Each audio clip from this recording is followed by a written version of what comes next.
Pemirsa, setelah bertahun-tahun terbengkalai, rumah susun sewa rusunawa dirobohkan di Marunda, Cilincing, Jakarta Utara. Perobohan itu dilakukan dan nantinya akan dibangun rumah susun yang baru. Perobohan 5 blok gedung C Rusunawa Marunda ini terekam warga hingga debu nampak membumbung di sekitar lokasi. Perobohan ini dilakukan akibat kerusakan parah pada bangunan rusunawa sehingga sangat membahayakan jika tetap dihuni. Total ada 451 KK dipindahkan dan kini menempati rumah susun di kawasan Nagrak Rorotan. Sementara itu sebelum perobohan dilakukan, penjarahan aset di lokasi kerap dilakukan warga dengan mengambil tralis, pintu, kloset, jendela dan juga pagar. Gubernur Jakarta Pramono Anung berencana melakukan revitalisasi rusun agar lebih layak huni dan aman bagi penghuninya.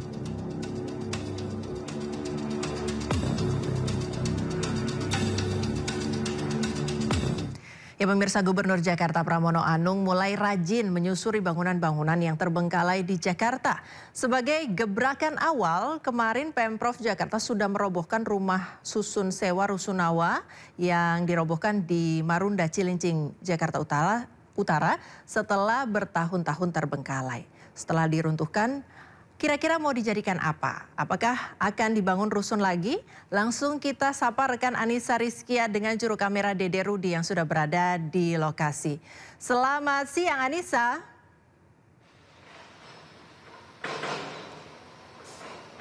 Selamat siang Anissa, apa kegiatan di Rusun Cilincing? Dan juga pemirsa, hari ini memang betul sekali kegiatan di Rusunawa yang ada di Cilincing, Jakarta Utara.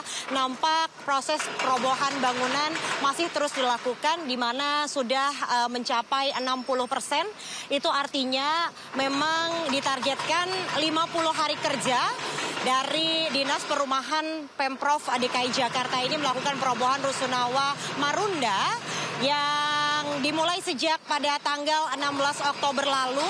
Ditargetkan pada 4 Desember nanti akan sudah mulai begitu ya dilakukan pembangunan bangunan baru yang ada di klaster A. Klaster pertama ini yang nantinya akan ditargetkan lebih awal untuk bisa dihuni kembali oleh warga yang saat ini sudah direlokasi di Rusunawa Nagrek maupun di Rusunawa Padat Karya. Prisa, saya akan ajak Anda sedikit mendekat.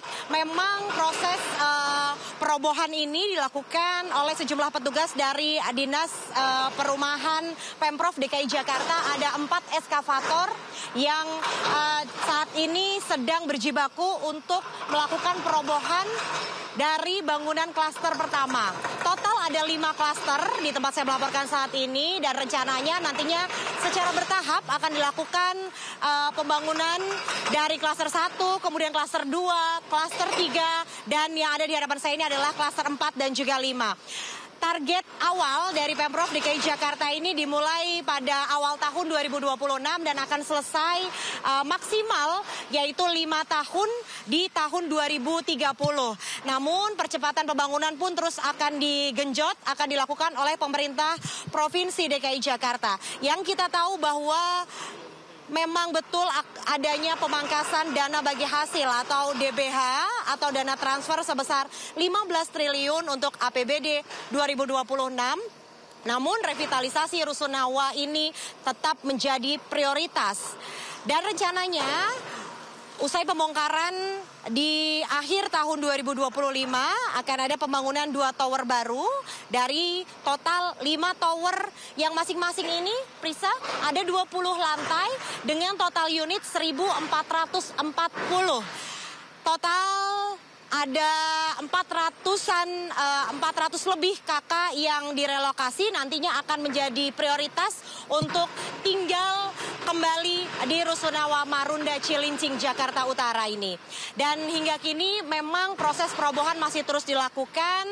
Untuk targetnya sendiri akan selesai di bulan Desember besok. Prisya, saya kembali kepada Anda di studio. Ya, terima kasih Anissa Rizkia, juru kamera Dede Rudi sudah melaporkan langsung dari Rumah Susun Cilincing, Jakarta Utara. Selamat bertugas kembali. Ke informasi selanjutnya, pemirsa, aksi bejat dilakukan kakak kandung beserta istrinya di Malang, Jawa Timur. Suami istri ini tega mencekoki adik perempuannya yang masih duduk di bangku SMA dengan paket sabu. Pelaku ditangkap polisi usai korban bercerita kepada ayahnya.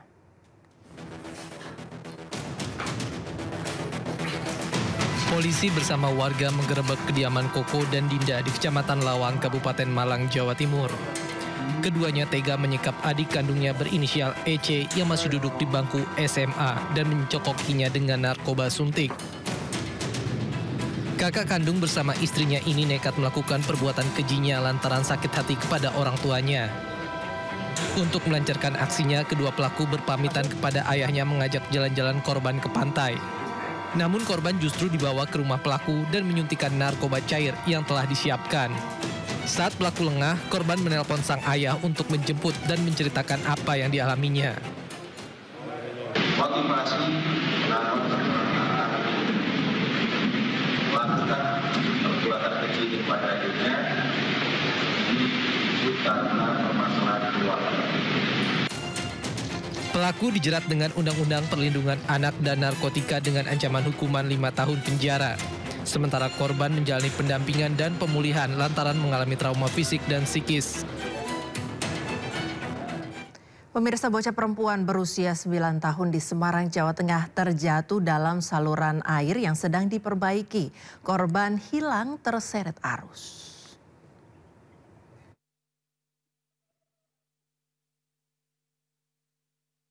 Inilah detik-detik Rahma Aurel terjatuh ke dalam saluran air yang diperbaiki di Kelurahan Telogomulyo, Pedurungan, Semarang. Ibu korban, Fitriani Indriani, berteriak minta tolong berusaha menolong anaknya masuk ke dalam saluran air. Warga datang menolong, namun korban hilang terseret arus saluran air. Menurut Ketua RW setempat, korban bersama ibunya adalah pengemis. Korban terjebur ke saluran air karena tidak melewati jembatan yang ada. Ada rambu-rambu, ada pembatas, tapi anak tersebut tidak melewati jembatan, justru masuknya ke sungai. Setelah orang tuanya nututi sampai ke lokasi sungai, ikut jebur, tapi anaknya sudah terlanjur hanyut. Setelah teriak-teriak, ada warga keluar, karena anaknya sudah tidak bisa tertolong, warga menarik ibunya untuk naik ke darat.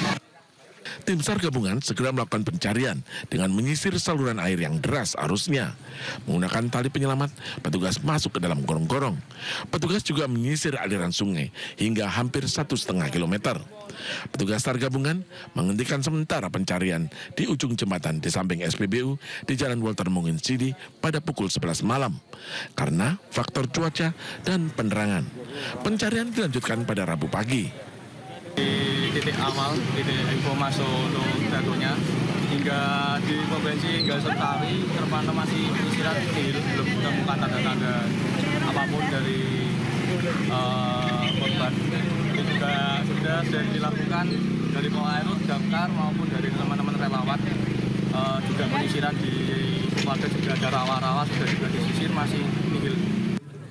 Petugas mengimbau kepada warga untuk berhati-hati karena di kawasan ini jika terendam banjir, batas sungai dan jalanan tidak kelihatan. Dari Semarang, Jawa Tengah, Doni Marendra, iNews melaporkan.